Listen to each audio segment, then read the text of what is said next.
Bonjour, j'espère que vous allez bien. Aujourd'hui, nous allons avoir une conversation sur la sociologie et les travaux les plus représentatifs de ces domaines d'études. Nous avons le plaisir d'accueillir à José Briceño, Estefanía Cunha, Javier Casanova, Stéphanie Resplandor et moi, Daniela Bracho. Et dans cette conversation, on va poser des questions concernant les études sociales pour les expliquer et essayer d'arriver à une conclusion. Notre première question est: quelles sont les lois pour Montesquieu? Quelles sont les lois pour Montesquieu?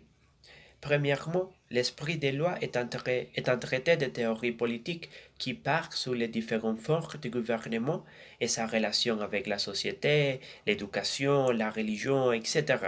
C'est un livre divisé en 6 parties et qui contient un total de 31 livres qui sont également divisés dans beaucoup de chapitres. Alors, quelles sont les lois pour Montesquieu? Dans le premier chapitre, il nous parle sur la relation des lois avec les natures des personnes et sa relation avec les choses. Il les divise en deux, les lois naturelles et les lois positives créées par l'homme. Les lois naturelles sont les lois qui sont supérieures à notre loi. Dans ces cas, nous parlons de phénomènes comme la gravité. Les deuxièmes lois sont les lois qui nous permettent à une autorité d'imposer. Et ces lois devront correspondre avec les lois naturelles.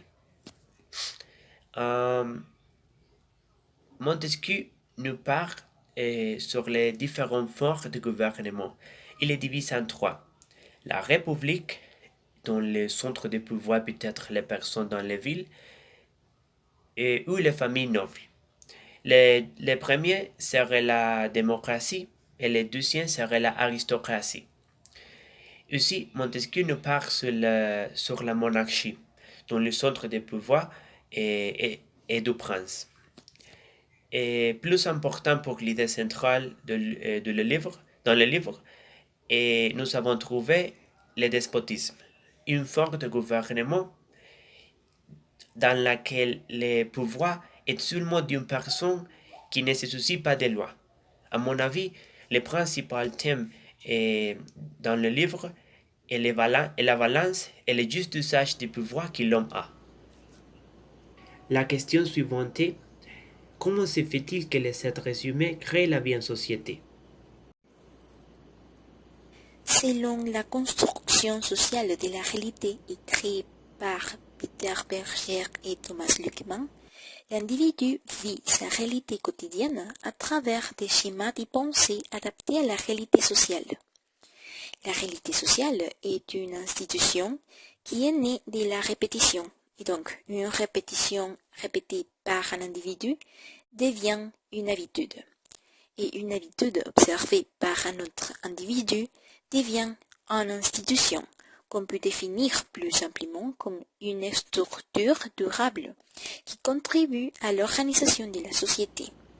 Et donc, on a aussi les socialisations primaires et secondaires qui sont les processus d'adaptation des individus à la vie en société. Mais bon, en conclusion, la vie en société, c'est une construction sociale qui a besoin de contacts des individus les uns avec les autres. Et troisième question, comment les élites se classent elles et fonctionnent elles dans la société? Bien, la réponse de cette question est basée sur le livre de Vilfredo Pareto et Traité de sociologie générale. Et on peut dire que selon le point de vue de Pareto, les élites fonctionnent comme un petit groupe de personnes qui peuvent accomplir des actions et bénéficier d'avantages, certains avantages que la majorité ne peut attendre. Bien, maintenant, le point important est dans la division des élites.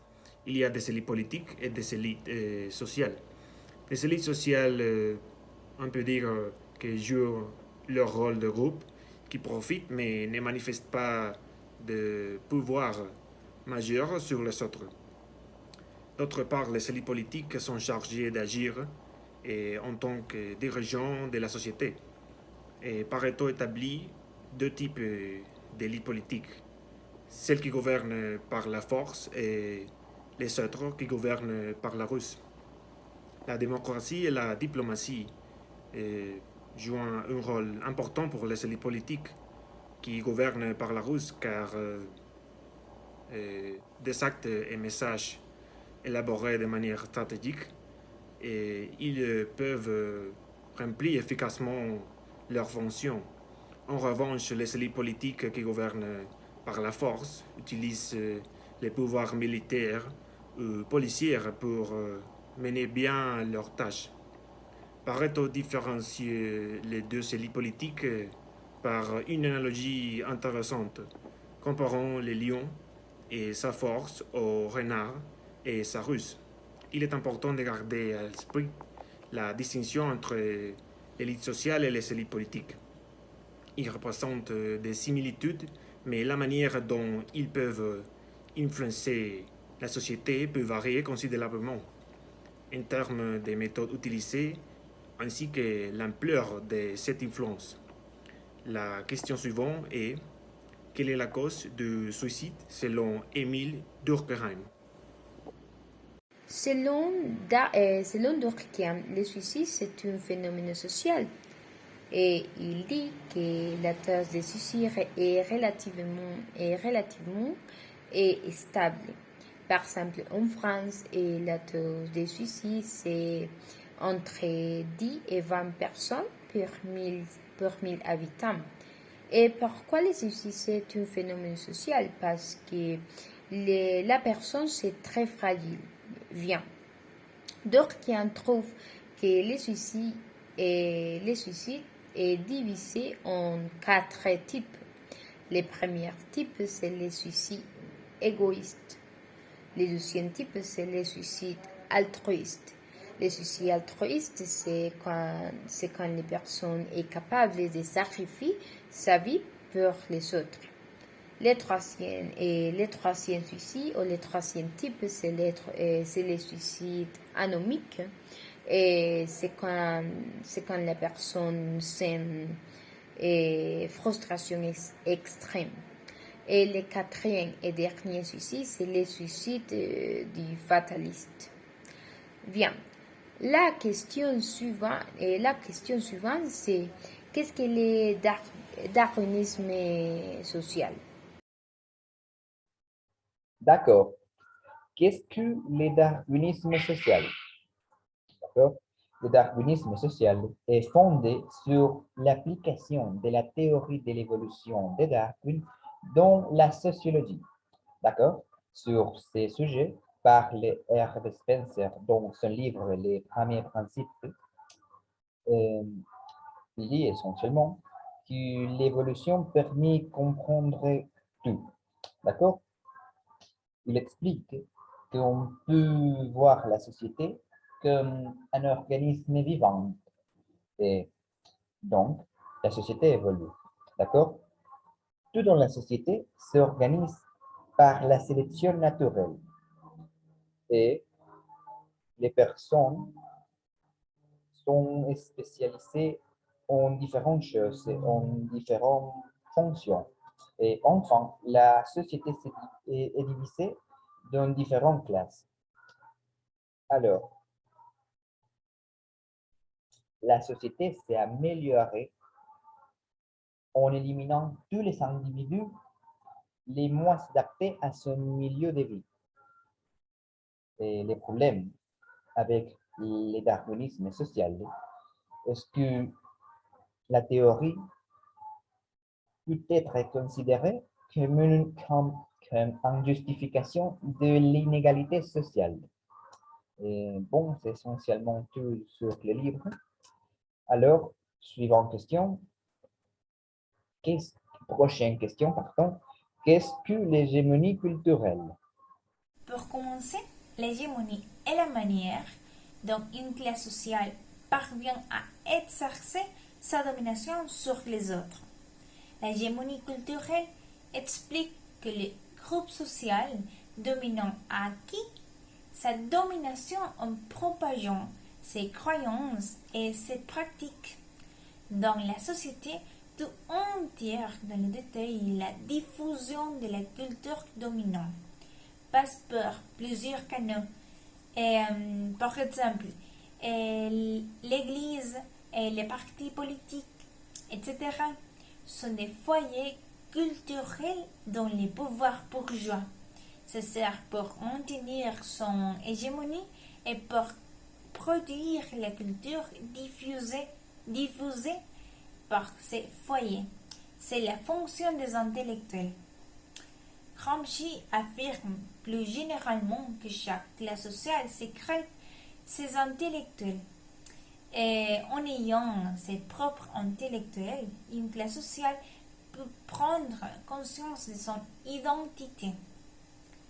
Gramsci invite donc la classe ouvrière à subvertir progressivement les esprits, à diffuser et grâce à ses propres intellectuels ses valeurs dans les domaines publics afin d'installer son hégémonie culturelle.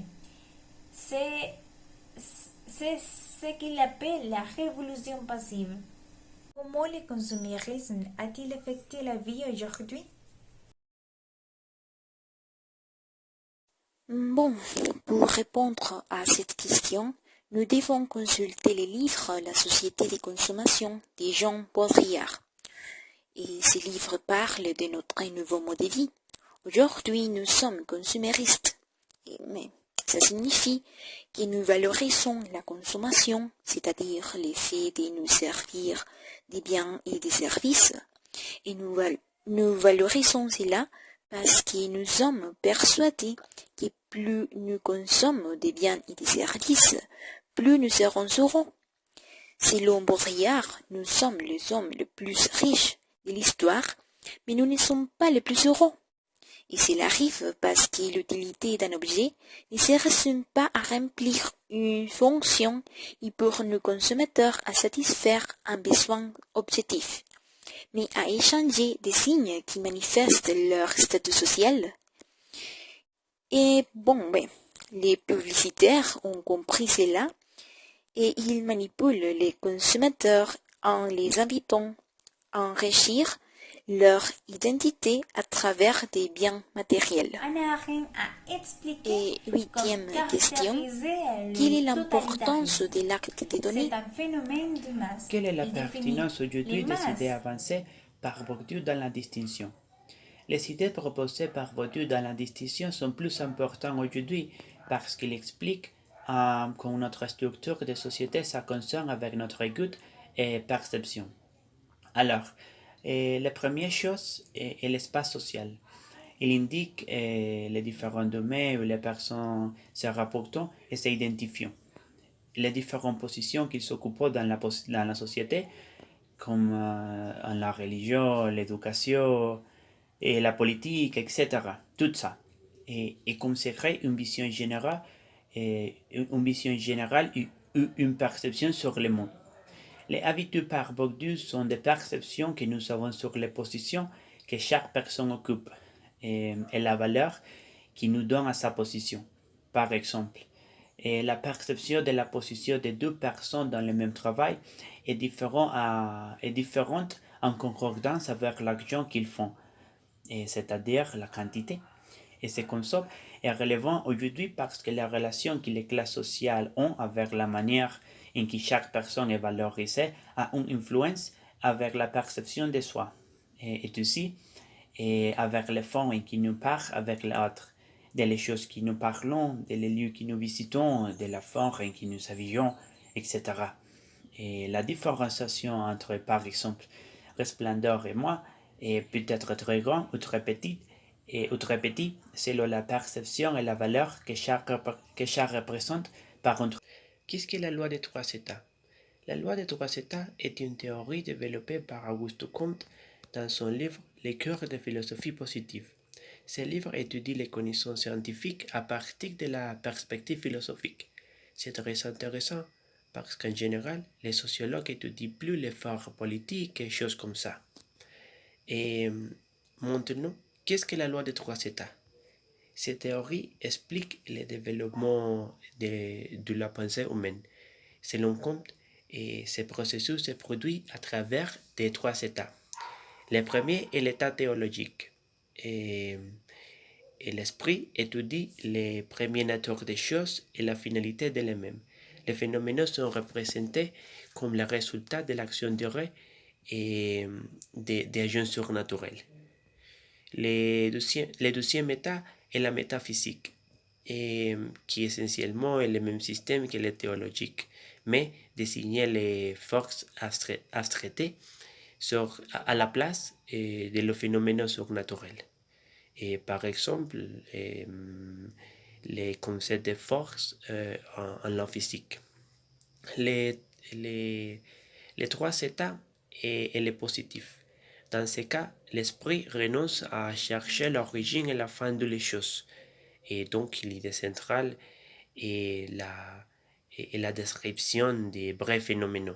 Par exemple, dans les processus psychologiques, est nécessaire à une vraiment relation avec les patients. Et les subjectivités ne peuvent pas être qui dans les résultats.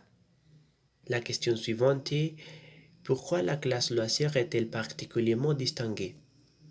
Bien, Troistan dit que la société est divisée en groupes et que les groupes rivalisent et se jalousent. Voici. On s'est livré Troistan à apprendre à discerner entre la rivalité puérile des adultes. La classe des loisirs, c'est la classe qui, par contre, ne travaillait pas bien. Et pour ça, c'est la classe qui ne peut pas acheter les choses ostentatoires.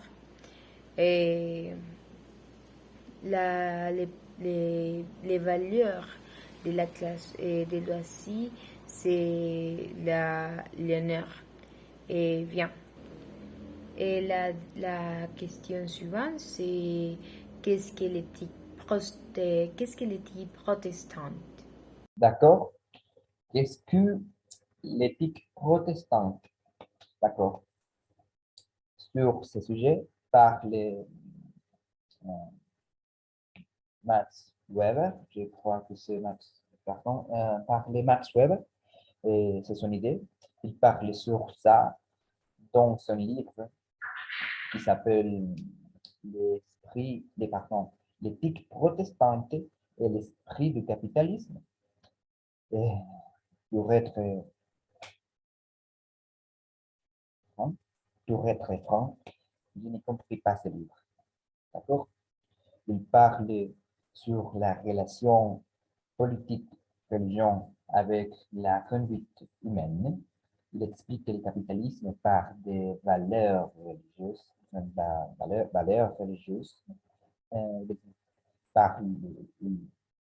Il parle aussi sur le calvinisme et le protestantisme.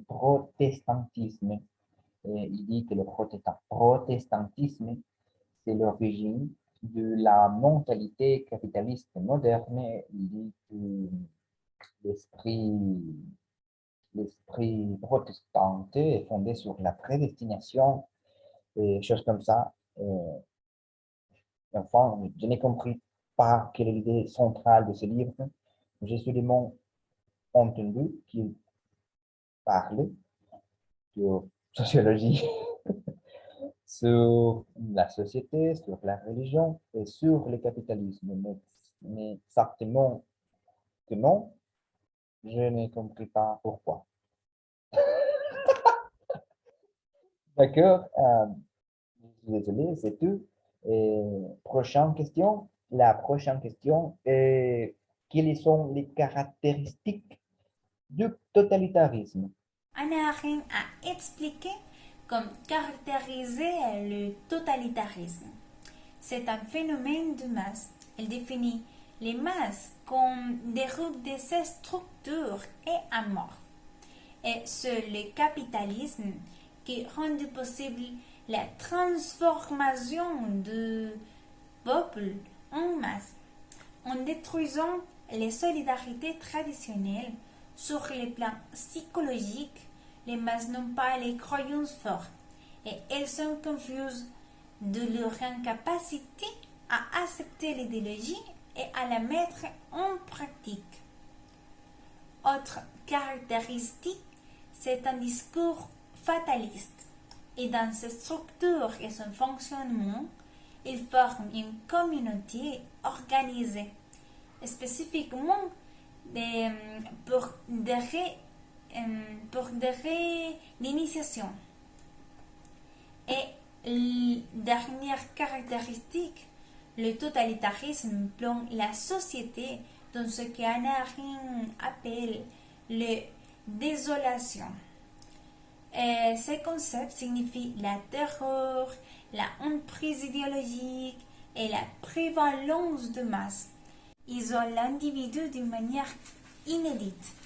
Anna Arendt donnait une conclusion: le totalitarisme déshumanise l'homme. Quelle est la pertinence aujourd'hui des idées avancées par Bourdieu dans la distinction? Quelle est la pertinence aujourd'hui des idées avancées par Bourdieu dans la distinction? Les idées proposées par Bourdieu dans la distinction sont plus importantes aujourd'hui parce qu'il explique comment notre structure de société se concerne avec notre écoute et perception. Alors, la première chose est l'espace social. Il indique les différents domaines où les personnes se rapportent et s'identifient. Les différentes positions qu'ils s'occupent dans la société, comme en la religion, l'éducation, et la politique, etc. Tout ça. Et comme se crée une vision générale et une perception sur le monde. Les habitudes par Bourdieu sont des perceptions que nous avons sur les positions que chaque personne occupe et la valeur qu'il nous donne à sa position. Par exemple, la perception de la position de deux personnes dans le même travail est différente en concordance avec l'action qu'ils font, c'est-à-dire la quantité. Et ce concept est relevant aujourd'hui parce que la relation que les classes sociales ont avec la manière en que chaque personne est valorisée a une influence avec la perception de soi, et aussi avec les formes en qui nous parlons avec l'autre, des choses que nous parlons, des lieux que nous visitons, de la forme en qui nous habillons, etc. Et la différenciation entre, par exemple, Resplendeur et moi est peut-être très grande ou très petite, ou très petit selon la perception et la valeur que chaque représente par un travail en spécifique. La question suivante est: quelle est la métaphore qu'il utilise pour décrire la vie? Erving Goffman compare les interactions humaines à une pièce de théâtre, ce qu'il appelle le modèle dramaturgique de la vie sociale. Il dit que le monde entier est un théâtre et tous, hommes et femmes, ne sont que les acteurs et notre vie nous joue plusieurs rôles. Comme la métaphore du théâtre nous permet de comprendre la vie sociale. Nous sommes des acteurs qui jouent une variété de rôles. Le public, ce sont les autres individus qui nous observent. Erving Goffman distingue trois types de situations sociales. Tout d'abord, les situations où l'individu ou acteur joue devant le public, son comportement sont forcément influencés par le public. Ensuite, la situation où il est en coulisses, la libéré du regard du public, il abandonne son rôle. Et enfin, les situations où il interagit avec le public en dehors de la scène, il peut avoir un rôle différent à jouer en fonction des personnes qu'il rencontre. Est-ce qu'il existe une coupure entre les peuples et les élites? D'accord. Est-ce qu'il existe une coupure entre les peuples et les élites? Oui. Selon Christopher Lasch, il était un historien américain. il écrit un livre qui s'appelle Les révoltes des élites. D'accord? Dans le livre, il parle, bon, il fait une analyse des maladies de la société moderne, spécialement l'américaine. Euh, il parle sur plusieurs sujets, mais j'ai seulement compris que les révoltes des élites reposent sur l'intensification des divisions sociales. D'accord? Et il dit qu'il y a un profond coupure entre les peuples et les élites par des raisons matérielles et intellectuelles. Les raisons matérielles, par exemple, la sectorisation de l'économie, par exemple, et la mondialisation, choses comme ça, place les élites à part des citoyens. D'accord? Et les raisons intellectuelles sont, entre autres, que les élites promeuvent, promeuvent des idéologies politiques en complet décollage avec préoccupation de peuple. Et enfin, c'est les élites qui menacent la démocratie. Et essentiellement, c'est l'idée du livre. Alors, les dernières questions. Euh, Qu'est-ce que les pouvoirs dans la société moderne?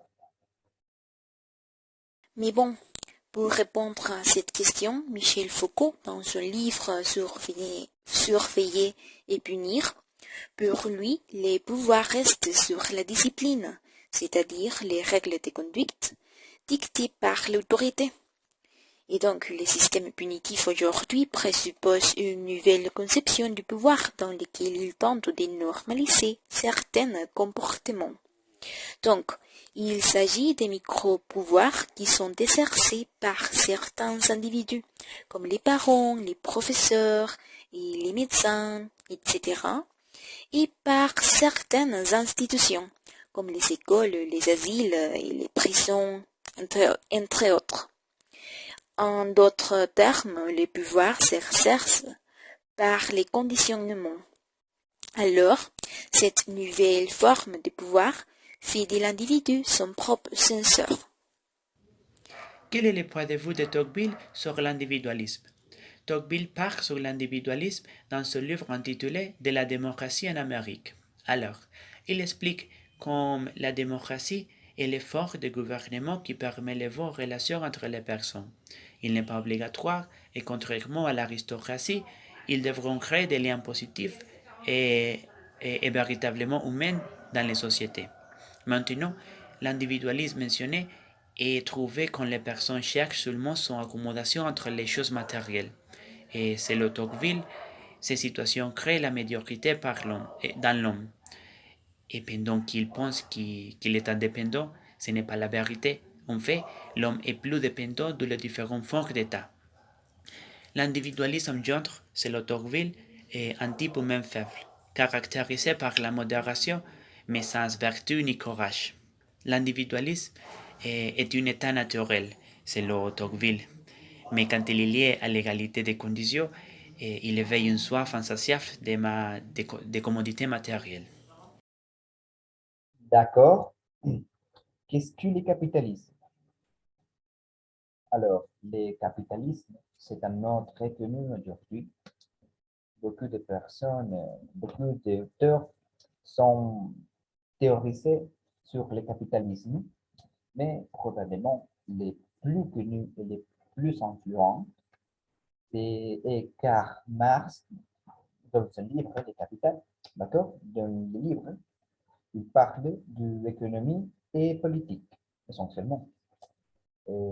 Par exemple, il parle sur le capital, sur les modes de production, sur les superstructures, sur la infrastructure, sur comment sont distribuées les ressources dans la société, sur les classes sociales, sur l'évolution de la société et essentiellement, comme je dis, sur économie et politique. Alors, il dit que la société est déterminée par son structure économique. Et dans le capitalisme, les régimes économiques et les structures économiques est fondée sur la propriété privée. Et selon ça, il y a deux classes sociales. Les premiers, les entrepreneurs capitalistes, la bourgeoisie, qui sont des personnes qui possèdent les modes de production. Et le deuxième groupe, c'est les prolétariats, d'accord? Ces personnes ne sont pas les propriétaires, mais sont les forces de travail, d'accord? Et essentiellement, il dit que les capitalismes et le système économique et politique. Donc, pardon, je répète, il dit que le capitalisme et l'exploitation du prolétariat par la bourgeoisie. Et essentiellement, c'est l'idée centrale du livre. D'accord? Prochaine question. Quand l'évolution s'est-elle manifestée selon Elias? Bien, pour répondre à cette question, il est bien connu que l'espèce humaine a évolué au cours de multiples époques, adoptant un caractère collectif bien plus qu'individuel. Selon la perspective d'Elias, l'évolution se produit d'abord chez l'individu, et sans doute en adoptant des différentes caractéristiques, compétences et méthodes pour le fonctionnement dans son environnement. Et puis l'évolution en tant que société, les êtres humains, nous pouvons dire que se développent au sein d'un groupe, tout en s'interconnectant avec d'autres groupes, c'est-à-dire en vivant en société. Et on nous établit qu'en tant que société, nous nous sommes progressivement adaptés aux changements provoqués par le passage du temps. Dans le passé, il n'existait pas de conventions sociales, pas de lois et de règlements qui aujourd'hui sont indispensables pour maintenir l'ordre dans la société.